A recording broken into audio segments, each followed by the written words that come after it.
Fala, Maravilha. Vitor. Tá aí o E homem. aí, Fala, Thiago. beleza? Tudo Tudo bem por certo? aí?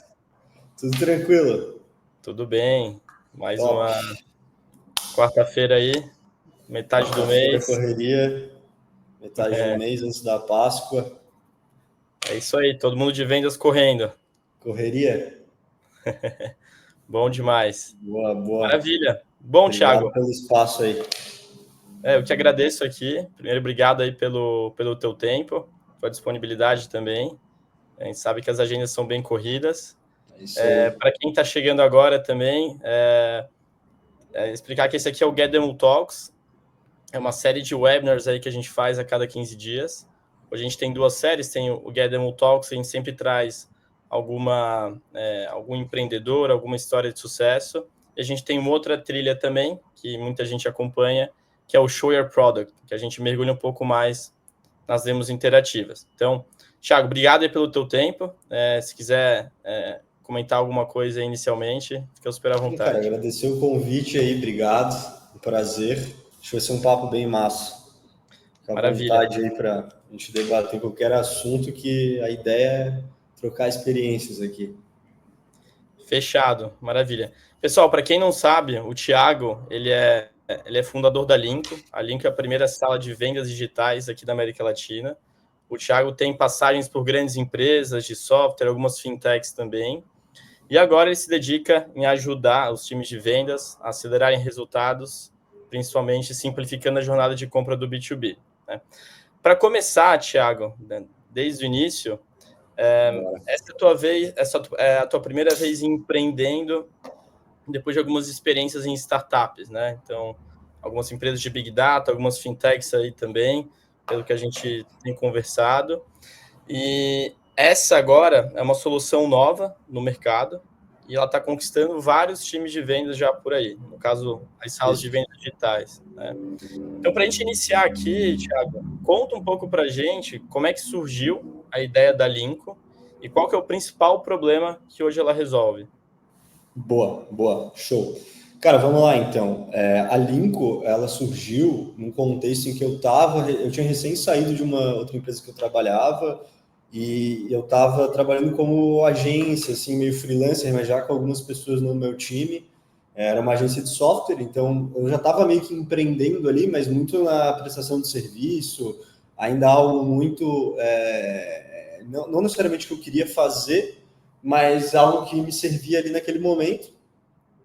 Mas sempre querendo ali, buscando algum produto para empreender. Eu sempre fui muito dessa linha, tipo, cara, quero jogar um produto no mercado, não quero ficar prestando serviço sempre.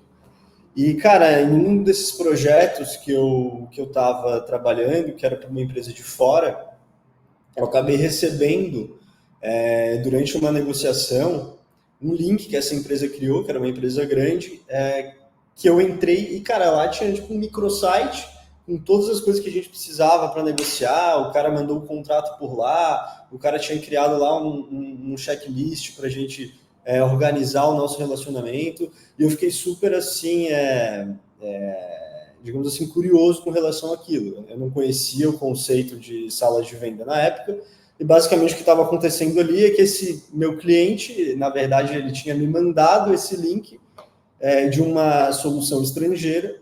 Falei, cara, isso aqui é genial. Assim, eu acho que aquele meio radar ali, por já ter trabalhado na área comercial, na área de sucesso do cliente também, e aquele cara, tipo, pô, isso é uma puta sacada, é um negócio que me ajudou muito ali a entender, a seguir durante naquele processo, naquela negociação, na própria implementação do serviço depois. E eu fiquei super curioso com relação àquilo, fui pesquisar mais.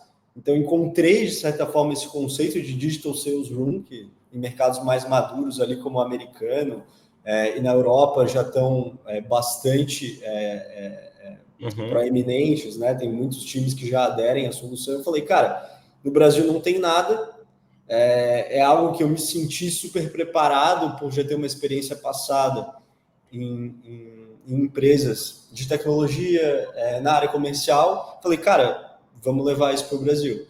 Então, como você falou ali, a gente hoje é pioneiro a nível de América Latina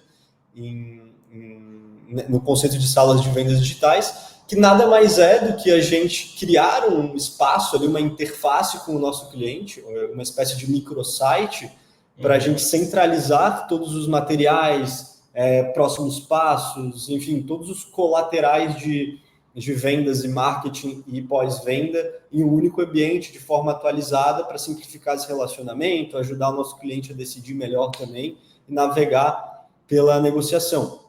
Então, hoje, é isso que nós fazemos. E aí, tem duas questões críticas que a gente resolve com a nossa solução, né? Dois problemas principais.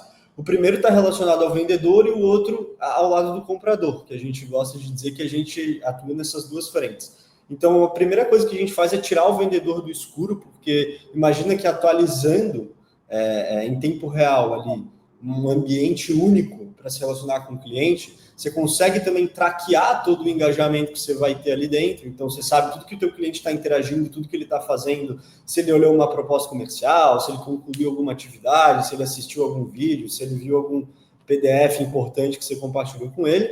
E em tempo real, você já vai tendo esse termômetro, esse insight do engajamento, tanto para realmente entender a temperatura daquela negociação, que é algo que você não tinha antes, algo que você sabe como funciona a questão na área de vendas, né? A gente manda a proposta, fica no escuro e não sabe mais se esse cara está interessado, a gente fica cutucando ele de forma genérica ali no WhatsApp, no e-mail, às vezes não tem resposta nenhuma, e com a Sales Room a gente consegue, de fato, traquear, entender, ter um termômetro muito mais apurado do interesse, capturar esses sinais de compra. E, do outro lado, o impacto que a gente causa para o comprador, que, digamos, seria o cliente do teu cliente. Eu acho que vocês aí na GetDemo, por serem parceiros nossos, já usarem no dia a dia, já conhecem um pouco desse efeito, é que você consegue capacitar muito mais o teu comprador e simplificar muito mais a vida dele para decidir ou não sobre a contratação de um produto ou serviço. Então, a gente consegue munir ele de insumos para ele levar isso para um superior, para ele defender aquela venda dentro da empresa dele, que a gente sabe como funciona. Às vezes não é ele que bate o martelo, ele precisa reunir um comitê de compra ali, seja jurídico, seja um CEO, seja alguém da área de compras, para bater o martelo com relação àquilo. Então, a gente consegue capacitar muito mais ele para decidir com agilidade. Então, foi um breve resumo aí do que a gente faz. Não, muito bom, Thiago. A gente tem usado aí as salas de vendas digitais. Então, quer dizer, o teu início foi muito baseado numa experiência que você teve com um cliente lá fora, era algo muito inicial, e aí você foi atrás desse tipo de solução, viu que dava para trazer aqui para a América Latina, né, para o Brasil principalmente, e resolveu botar a mão na massa aí para levantar o negócio. Né? Exatamente. Muito bom.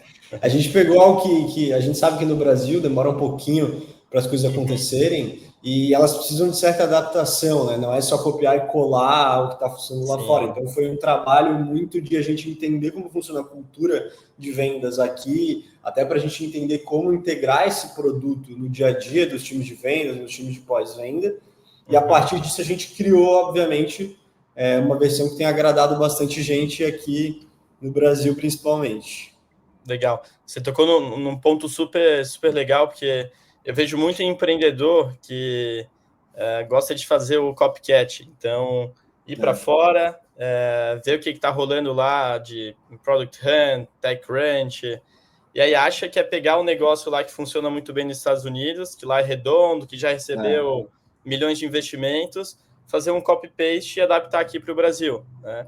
Mas mal sabe ele que o mercado americano está 4, 5 vezes à frente, o acesso lá ao capital é muito maior, então tem que tomar muito cuidado quando a gente pega alguma coisa de fora e quer trazer para o mercado brasileiro, né? Perfeito. E a própria maneira de conduzir a estratégia de crescimento, né? Lá eles têm um mercado muito maior, as coisas são diferentes, então a própria maneira de conduzir um PLG, então a maneira de construir o próprio modelo de negócio é muito diferente, não é tão simples quanto copiar e colar, né? Legal, Thiago. Bom, e aí a gente vai numa linha também, Thiago. Hoje a gente sabe que quem está entrando nos carros de decisão é a geração dos millennials. E a gente tem falado tanto sobre geração Z, enfim, mas hoje quem está assinando lá o contrato é essa turma dos millennials. E quem que é essa galera, né? O pessoal mais impaciente, mais imediatista, eles querem tocar, eles querem sentir antes de comprar, e acho que, acima de tudo, eles também querem ter autonomia durante o processo de compra, né? A gente tem um dado da Gartner até aqui que fala, né? Hoje, 67% do processo de compra B2B, ele está acontecendo digitalmente ou em canais online, antes mesmo de um contato com o vendedor, né? E, ao mesmo tempo, no paralelo, a gente tem visto aí nos últimos 10 anos várias tecnologias, mas elas são muito focadas em ajudar as empresas a gerar mais demanda e também aumentar a produtividade dos vendedores, né? Enquanto isso, a gente vê também que aquele conceito de customer-centric virou o tema da vez. Então, todo mundo é customer-centric, todo mundo bota lá no discurso que é bonito, mas, ao mesmo tempo, a gente vê que essas tecnologias, para ajudar o cliente a comprar mais fácil, de maneira mais simples, ainda não são nenhuma unanimidade, né? Dentro disso, Thiago, queria que você falasse um pouco para a gente sobre qual que é o cenário geral dessas novas tecnologias que estão impactando a jornada de compras de clientes B2B e como é que as empresas, né, hoje, principalmente as áreas de vendas, vão ter que se adaptar a isso. Boa, boa. Cara, eu acho que assim, o ponto principal é a gente entender que o comprador mudou. A gente teve aí um período pós-pandemia em que deu uma boa chacoalhada na maneira como a gente conduz esses processos de venda, principalmente no B2B.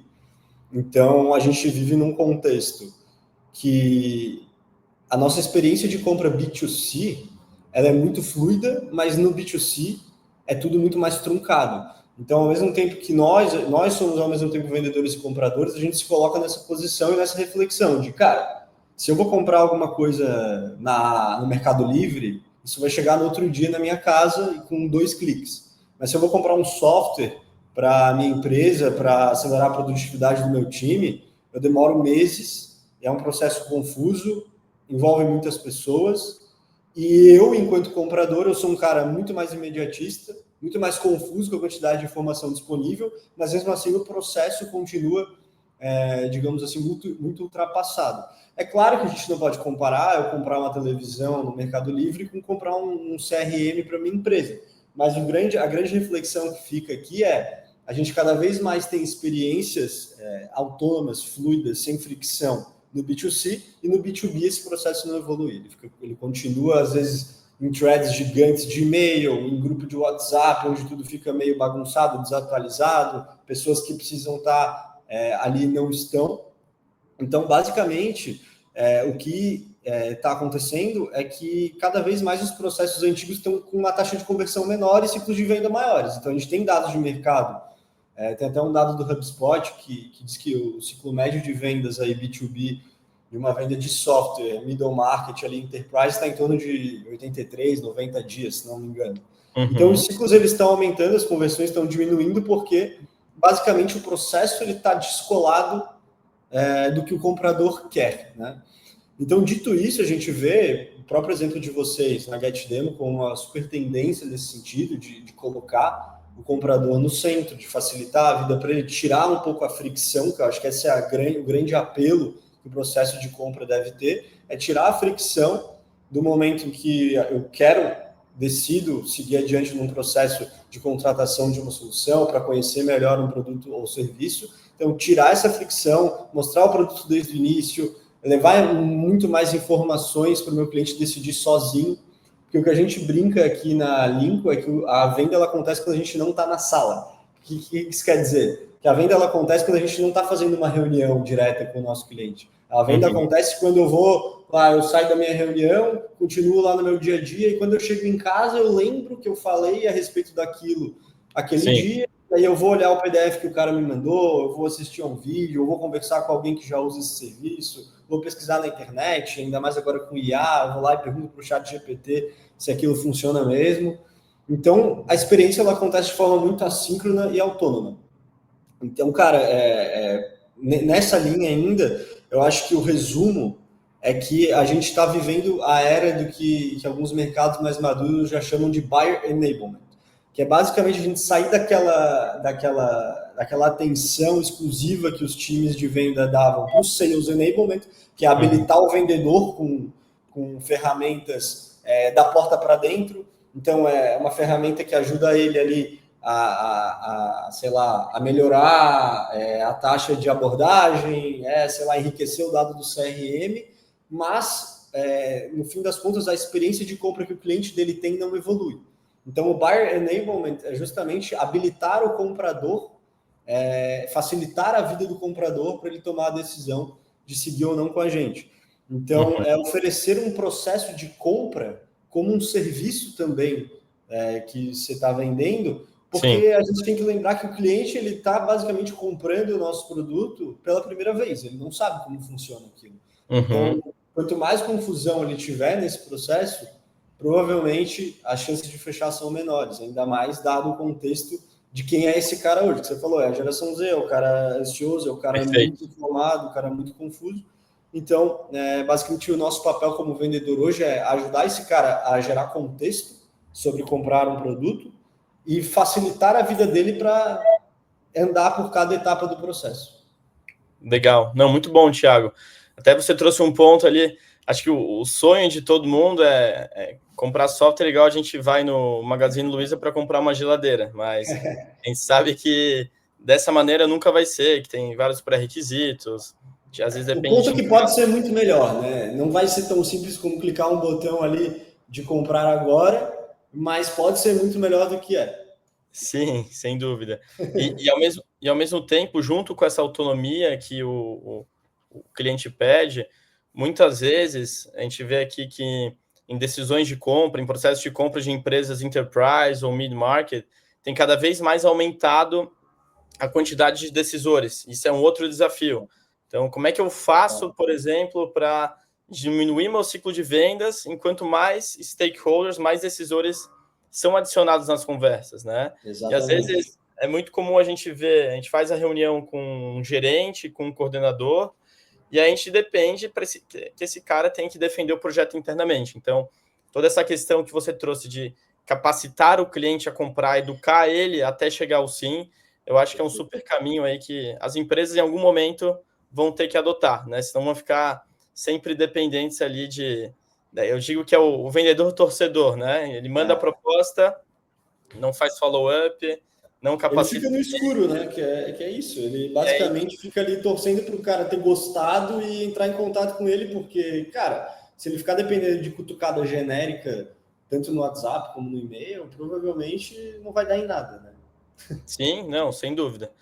E aproveitando esse gancho, Thiago, aí que você trouxe, aqui na GetDemo a gente é viciado em dados de mercado, a gente tem todos os PDFs baixados lá da Gartner, né? Mas tem um estudo deles ali de 2020, que até deve estar um pouco desatualizado já, mas que na época eles falavam que apenas 5% do tempo do comprador era gasto com o fornecedor durante o processo de compra. Então, o que isso quer dizer? Como você trouxe, né? Tem mais gente envolvida e o vendedor ele tem menos tempo e chance para se conectar com os decisores, né?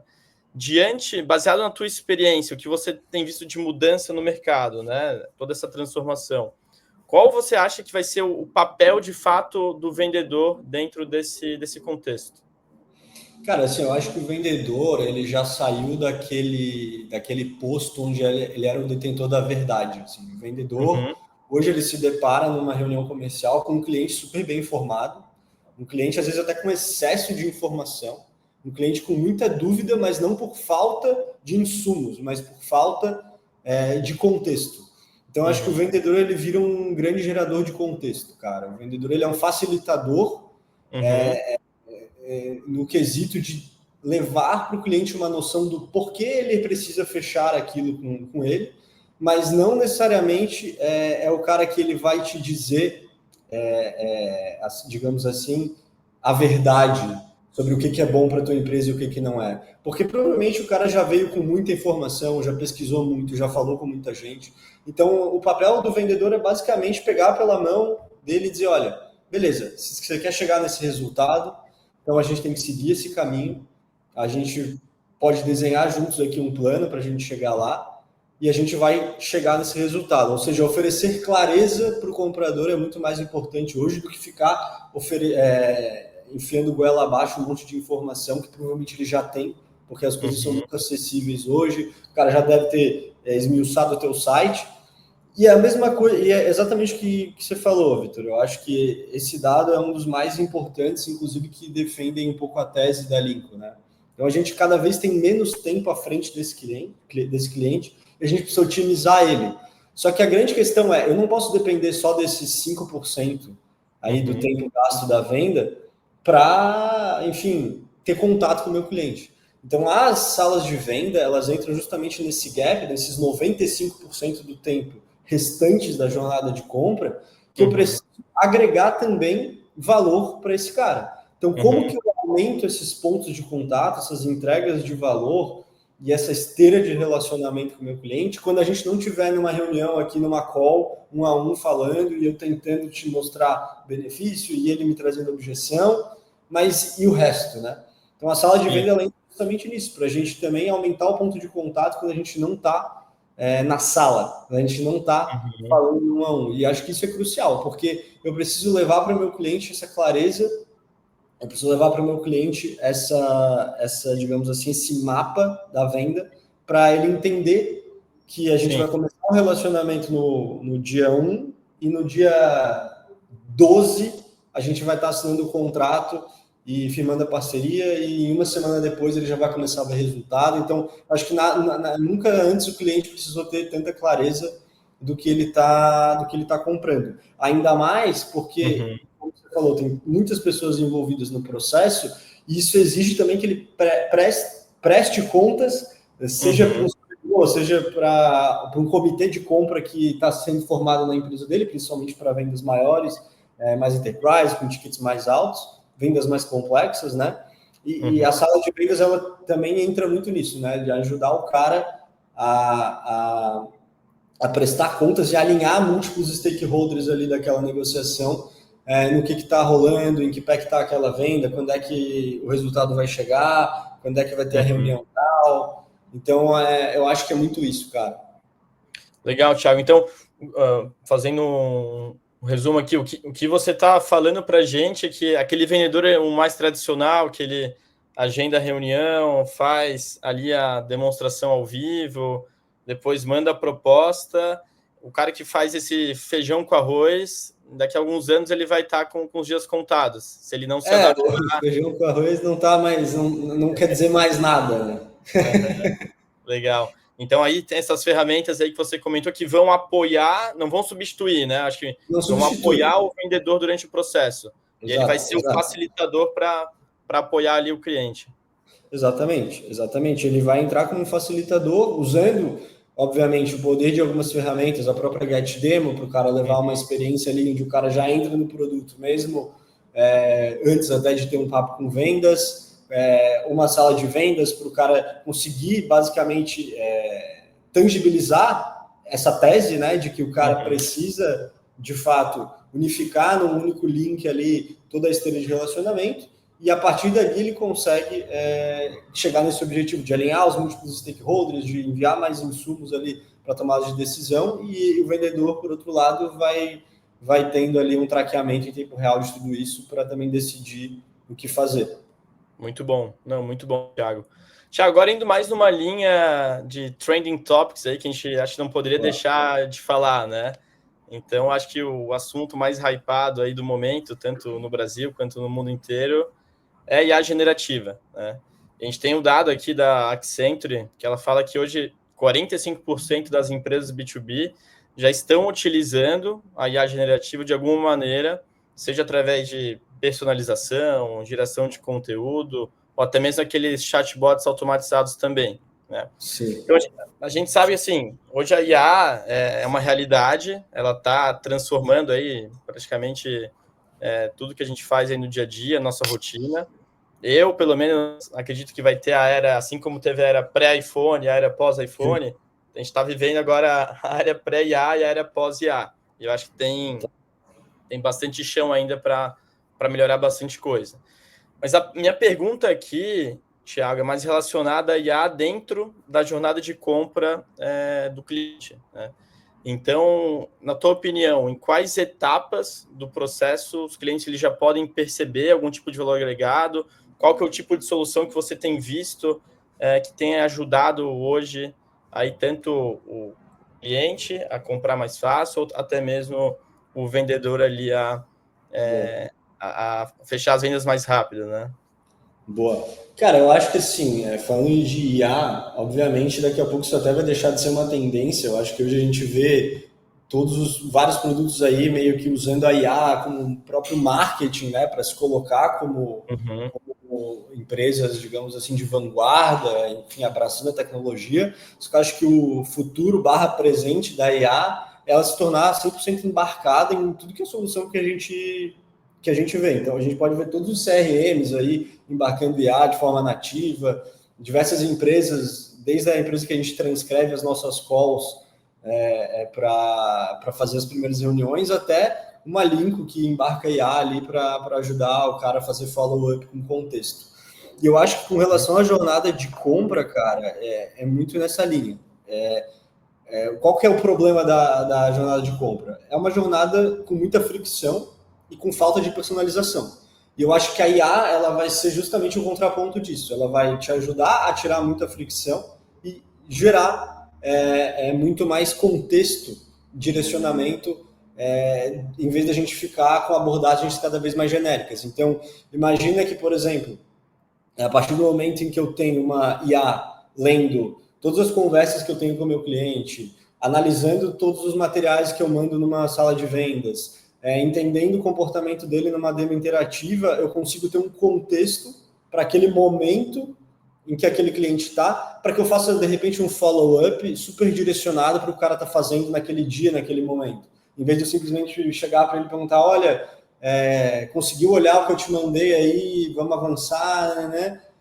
Eu faço alguma coisa no sentido de, olha, eu vi que você fez tal coisa, a gente estava analisando aqui e, olha, eu acho que faz sentido você olhar esse case aqui com um cliente num setor parecido com o seu, porque eu vi que você ficou curioso nesse ponto, eu acho que isso aqui vai agregar bastante valor. Então, isso é um follow-up qualificado, que provavelmente a gente não vai conseguir fazer isso se a gente não tiver esse analytics e ajuda da IA para coletar esses insights. Então, acho que obviamente, além de todos do óbvio, da gente conseguir, com o próprio chat GPT, enfim, elaborar e-mails melhores, no próprio CRM conseguir enriquecer dados com outras fontes via IA, eu acho que tem muito essa linha da gente gerar essa personalização embarcada no processo de compra, seja com sala de vendas, mas seja conectando com outras ferramentas que esteja utilizando no dia a dia.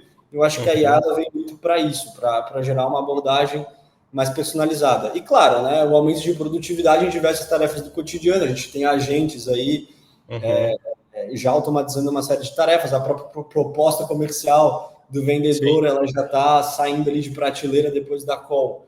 Com um clique de botões ali, a IA já gera uma proposta. Então, todo esse ganho de tempo, acho que isso já está ficando super óbvio com o que a gente tem visto. Só que eu acho que a tendência é essa, cara, é embarcar em tudo de forma muito natural, e não necessariamente o produto vai precisar se marketar hoje como um produto de IA.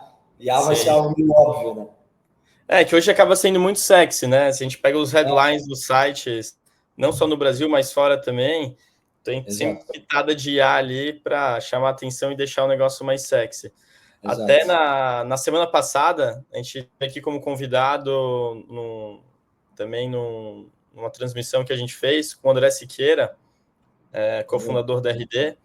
Ele trouxe um negócio muito engraçado que falou assim, IA fez uma comparação, na verdade, né? IA é igual catupiry, quanto mais, melhor.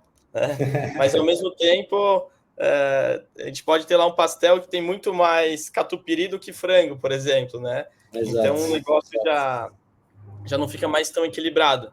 E até refleti muito sobre isso na semana passada. A gente teve no South Summit lá em Porto Alegre, um evento aí que reuniu diversos empreendedores, fundadores.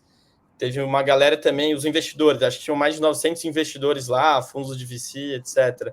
E uma coisa que eles trouxeram muito, que me chamou a atenção, é que assim, a IA hoje ela não pode ser o fim, ela tem que ser o meio, né? E as empresas que estão focando muito, às vezes, em só um produto muito focado, que o core, né, que a matéria-prima é só a transcrição, ou só a narração, ou é só, sei lá, fazer o resumo de alguma coisa, elas estão tendo muita dificuldade para primeiro, se provarem rentáveis e também para captar investimento. Então, eu acho que é um negócio que, de fato, aí ela vai ser um acessório para a gente chegar em algum lugar, mas ela sendo o core 100% do produto, acho que a barreira de entrada vai ser muito baixa. A barreira de entrada está muito baixa, né, cara? E além de que ainda tem um risco de plataforma muito grande, né? Porque no fim do dia tem muita gente que é só um agregador de OpenAI ali, com um prompt mais bonitinho, com uma engenharia de prompt ali, às vezes nem tão complexa por trás, e o cara se vende como um produto. Ele tem o risco de, do dia para a noite também, cair fora do mercado. Sem dúvida, é muito a questão da IA como commodity lá que o pessoal estava falando. No fim é entender a dor que está resolvendo, e a IA ela vai ser um meio para te ajudar a chegar naquele objetivo, mas pode ser que IA sozinha também, sem uma plataforma ou sem um outro contexto, funcione. Legal. Não, ainda tem coisa para rolar que a gente também não sabe. Eu sou muito dessa linha, assim, cara. Eu acho que cada dia tem uma novidade e é uma correria também para entender o que está acontecendo. Sem dúvida, sem dúvida. Todo dia, para quem acompanha lá o Product Hunt, lá quem é viciado, sabe que todo dia tem um top 10 diferente, com empresa de IA, cada loucura que aparece, todo mundo correndo para lançar a próxima novidade, né? Exato. Boa. Legal, Tia. Agora, indo em uma outra direção aqui, voltando um pouco mais sobre o nosso assunto ali de salas de vendas digitais, você comentou no começo, bem rápido, o que é uma sala, enfim, mas explica para a gente mais a fundo, assim, como é que funciona o produto da Linko, quais são as etapas, né, que o teu cliente ele precisa fazer para criar uma sala de vendas digitais, que é o cliente que vocês atendem hoje, é só área de vendas ou pode ser alguma outra área também da empresa? Queria entender melhor aí como que funciona. Boa, lógico. Cara, basicamente é o seguinte, a Linko é uma ferramenta no-code que permite que os times, tanto de vendas como também de sucesso do cliente, que é uma vertical de receita nas empresas que têm utilizado muito também a Linko. Então, majoritariamente são áreas de times comerciais e times de CS que têm utilizado. Basicamente é uma ferramenta no-code que permite que a gente crie ali com poucos cliques, então até conectado ao próprio CRM, já vinculando uma oportunidade que você já está trabalhando do teu CRM, com poucos cliques você criar ali como se fosse um microsite, um link, uma página web, um link único para você centralizar tanto um PDF, a proposta comercial, já enviar uma minuta de contrato, enviar vídeos, criar ali um plano de ação, né, um plano de fechamento colaborativo com o teu cliente, para basicamente integrar essa jornada de compra da forma mais atualizada possível e colher todos esses benefícios que a gente falou, né? Tanto para eu como vendedor conseguir centralizar o processo, padronizar esse processo de relacionamento e conseguir gerar insights, traqueamento em cima do comportamento do meu cliente, mas para, na outra ponta, eu conseguir capacitar esse cara para tomar uma decisão mais rápida, uma decisão melhor, alinhar os múltiplos stakeholders naquela mesma página. Então, a gente sabe como funciona vendas, por exemplo. Às vezes eu começo a lidar com um cara que não é o decisor final e ele precisa trazer mais alguém nesse processo. Se a gente estivesse só negociando via e-mail lá, quando eu fosse trazer essa pessoa, ela ia perder todo o contexto que já foi conversado. Então, ficou lá uma thread gigante, conversando, enviando informações, anexos, e aquilo vai simplesmente se perder, porque eu não vou conseguir alinhar com a próxima pessoa. Vai ser um encaminhamento, ela vai, às vezes, tem preguiça de entrar lá, e a própria sala de venda você consegue, basicamente, com um clique, traz o cara, ele já viu tudo que foi feito, vai conseguir acessar com permissionamento também, que eu assim desejar. Então, basicamente, eu estou criando ali uma interface com o meu cliente para me relacionar durante toda a jornada de compra de forma muito fácil. Então, um ambiente que o cliente não vai precisar se cadastrar, ele vai entrar ali com um clique, a gente vai capturar o e-mail dele e ele vai sempre que recarregar aquela página, ele vai acessar, então não gera dificuldade para o cliente, do cliente também. Então, é basicamente isso, é uma ferramenta que com poucos cliques ali integrado ao teu CRM, e às vezes até, se você quiser criar com o fluxo que a gente tem ali agora com a própria IA, para te ajudar a entender como criar essa sala, você clica ali com poucos cliques, você cria esse ambiente, como se fosse esse microsite, para compartilhar com o teu cliente. Legal. Não, muito bom, Thiago. Até assim, eu particularmente já vendi para muita empresa enterprise na vida. A gente sabe aquela loucura que manda proposta para o gerente, aí depois abre uma outra thread com o diretor, aí o cara fala, não, legal, vamos em frente, vamos fazer validação com o jurídico. Aí o jurídico abre outra thread, né? Aí o compras, outro e-mail solto sozinho para a gente começar de novo. Então vira, às vezes, 4, 5 threads abertas ali, a gente já fica maluco. E aí, para a gente conseguir juntar todo mundo, aí tem que ir para um call para ver todos os pontos, trocar as versões das propostas. É uma maluquice, vira uma bagunça. E eu acho que, além disso, apesar de, obviamente, a gente conseguir reunir diversos conteúdos ali, eu acho que a gente tem uma camada que acaba sendo uma grande geração de valor para o vendedor, que é da gente conseguir conduzir ali, entregar para o nosso cliente esse mapa, né? Eu sempre brinco que, às vezes, a Linko, ela funciona como um GPS da venda. Então, a diferença é que eu vou criar um plano ali com o meu cliente, então eu vou criar uma série de etapas e atividades, então desde a introdução, primeira reunião, demonstração, envio de assinatura de um contrato, de um NDA, período de testes, eu consigo gerenciar isso pela sala, alinhando de forma colaborativa com o meu cliente todos esses passos e automatizando uma série de follow-ups também, né? Então, eu acabo ali com várias reuniões repetitivas, eu acabo com diversos follow-ups genéricos que eu ia fazer, então eu consigo atribuir, por exemplo, uma atividade ali de assinatura do contrato para o meu cliente, atribuo uma pessoa específica que está ali e eu automatizo todo esse processo de follow-up para ele entender que aquilo está em aberto, que ele está devendo uma atividade e gerar um compromisso no meu cliente também para engajar com aquele processo, né? Porque uma das grandes dificuldades, acho, de vendas hoje é fazer com que o cliente engaje no que você precisa. Porque no fim do dia, a venda complexa hoje, a venda B2B, ela não deixa de ser uma gestão de projetos. Então, no fim do dia, você está precisando alinhar múltiplas partes ali para chegar no objetivo.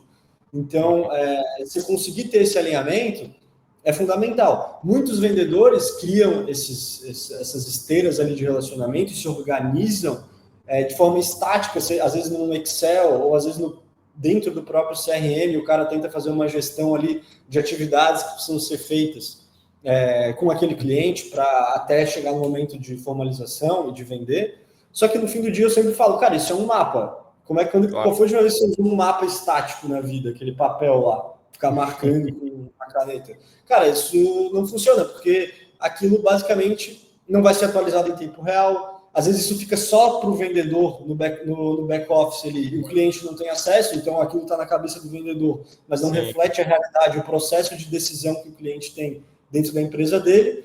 E é por isso que eu falo que a gente, no fim do dia, acaba podendo oferecer um GPS para a venda, porque é algo que vai sendo atualizado em tempo real, eu consigo de forma colaborativa entender o processo do meu cliente e também adaptar o meu processo interno para encaixar o melhor dos dois mundos e acelerar esse ciclo de venda. Então, a gente também, além de ser um repositório de todos esses conteúdos relevantes do processo comercial, a gente atua com essa camada de inteligência para montar esses planos de ação, tanto de fechamento como também na hora do onboard, para ajudar essa venda a acontecer mais rápido, né? Esse relacionamento acontecer melhor e mais rápido. Legal, Thiago. E aí, hoje vocês estão focando em algum tipo de empresa, olhando para porte, tamanho, algum segmento mais específico? Eu também queria saber, se puder explicar, quais são as principais áreas dentro das empresas que utilizam? É só área de vendas ou não? Dá para usar isso para onboarding, por exemplo, também para um time de CS? Não. Boa.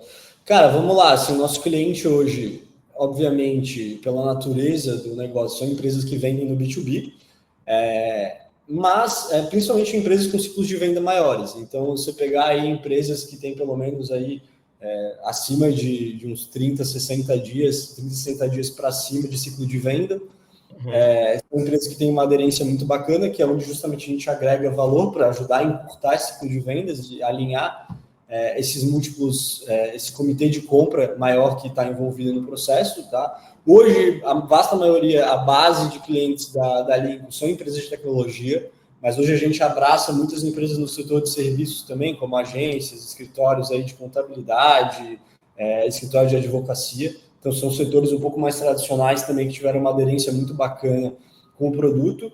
E os nossos principais, aí, digamos, usuários da ponta, né?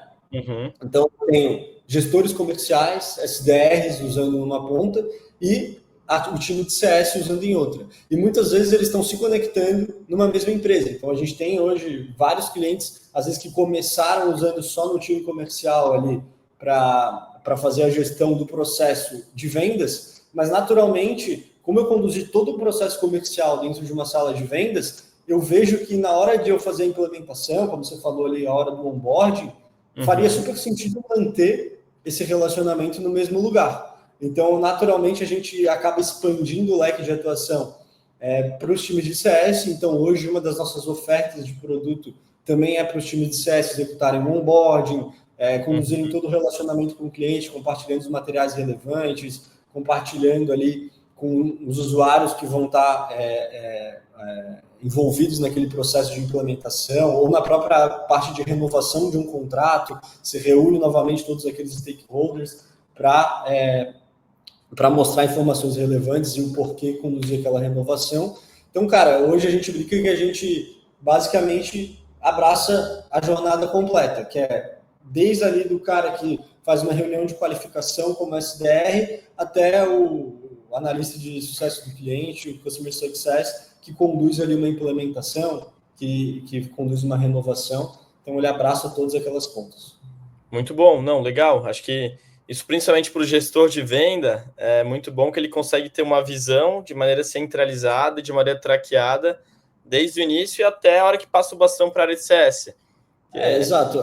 Aquela coisa que a gente falou um pouquinho, né? Se sair do escuro no sentido de você conseguir levar um pouco de inteligência qualitativa do que está acontecendo naquele processo, um pouco de um termômetro do comportamento do teu cliente, que você não tem, mesmo que você tenha lá o teu CRM bonitinho, você não tem esse dado, você não tem essa interface com o teu cliente para entender como que ele está interagindo com aquilo que você compartilha depois das reuniões.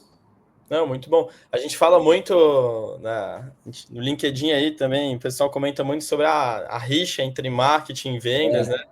Mas eu, como vendas aqui, eu já tive mais rixa com o CS do que com o marketing, né? Exato. Às vezes o vendedor ele joga aquela bola quadrada, aquele cara que às vezes não tem tanto fit, não tem tanta aderência, e aí o CS tem que se virar nos 30. E para a gente ter esse legado de informações e fazer essa passagem de bastão, digamos assim, muitas vezes é um desafio, que aí tem que preencher num CRM, aí cada um faz um jeito, aí um faz na tabelinha de Excel, o outro manda um WhatsApp, o outro manda um Slack, e aí tudo vira para a questão ali de gestão de conhecimento. Acho que um dos grandes benefícios, né?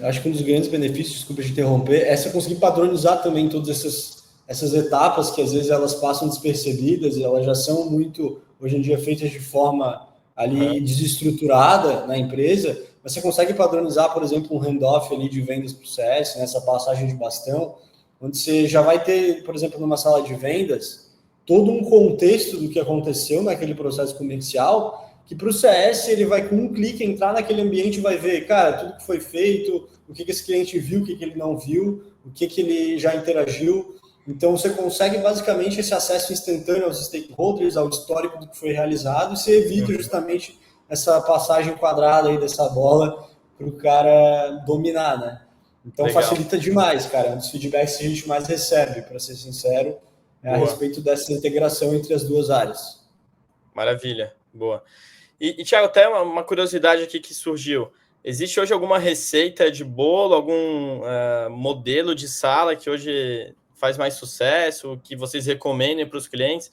E aí, se tem alguma receita, alguma coisa nessa linha, o que geralmente entra, né, dentro dessa sala? É só a proposta? Você falou aí dos próximos passos. O que é legal de incluir dentro de uma sala digital, assim? Boa.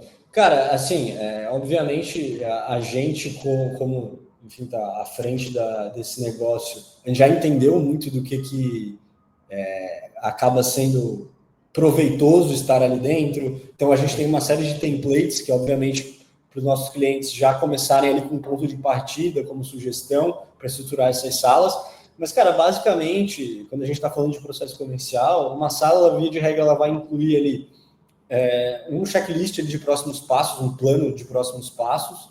Ela vai incluir uma proposta comercial, ela vai incluir uma minuta de contrato já para o cliente preencher ali dentro mesmo, já evitar ali um retrabalho lá na frente.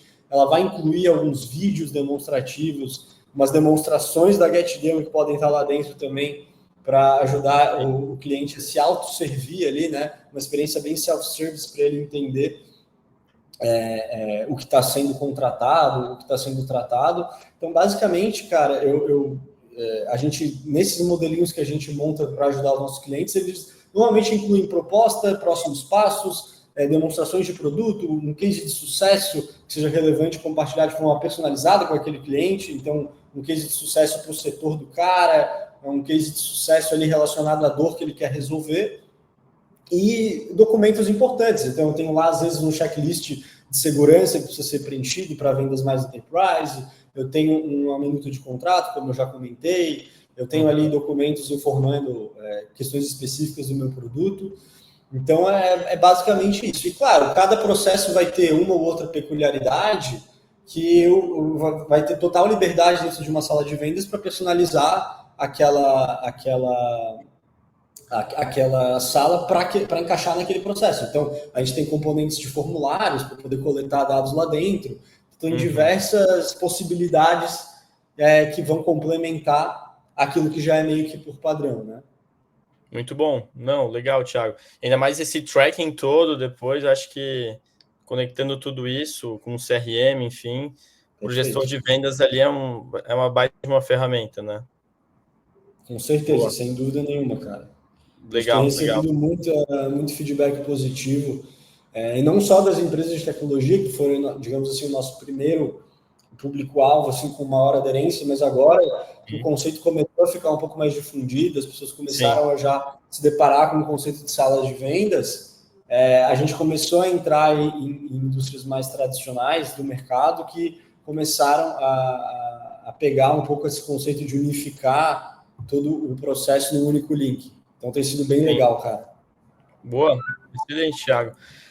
Até assim, eu fui vendedor de SaaS aí por muito tempo, então conheço um pouco do mundo aí de quer mandar uma proposta lá para o cliente por e-mail e tentar fazer follow-up, o cara nunca mais retornar, não fala o motivo, não sei se ele abriu a proposta ou não sei se ele ficou com concorrente. Então é aquela loucura que a gente sabe para medir a temperatura e saber se o cliente está engajado ou não. Então, acho que sem dúvida nenhuma aí as salas de vendas digitais vêm para apoiar nesses desafios, principalmente, e minimizar esse tipo de solução também, né? Exato. Cara, eu acho que tudo se resume a entender que, pegando o gancho do início da conversa para a gente meio que fazer um wrap-up aqui, é entender que o comprador, ele mudou e o vendedor não pode continuar dando murro em ponta de faca com o processo antigo que ele conduzia. O que isso quer dizer? É entender que tudo aquilo que a gente falou de buyer enablement não é mais tendência, na verdade, um growth hacking. Você colocar o teu comprador no centro é go to market hoje, né? Não é só digamos assim, uma mudança de postura ali que você vai gerar uma experiência mais legal para o cara e tal. Não, isso já realmente vira um diferencial competitivo, porque no fim, cara, é o que eu falo, a gente está cada vez numa era em que não é o vendedor que está decidindo vender aquele produto para o cliente, é o cliente que está decidindo comprar. E como é que então a gente facilita a vida dele para que ele queira comprar e para que ele não caia naquela máxima de que de cliente confuso não compra.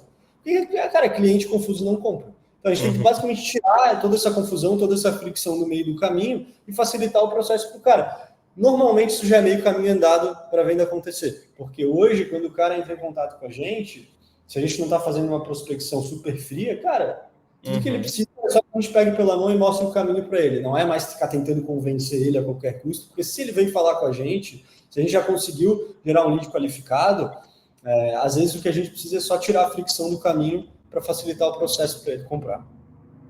Legal. Não, muito bom, Thiago. E aí, para a gente finalizar aqui o nosso papo, até trazer um tópico mais genérico aí, eu sei que você é um cara super conectado, está sempre de olho aí em novidades. Quais são as novas soluções aí que você tem visto e novas tendências que você acha que vão chegar aqui no Brasil em breve e impactar toda essa dinâmica do comprador B2B? A gente falou aqui um pouco de salas de vendas, a gente também trouxe demos interativas também, mas além disso, você tem visto alguma coisa aí que te chamou atenção, não?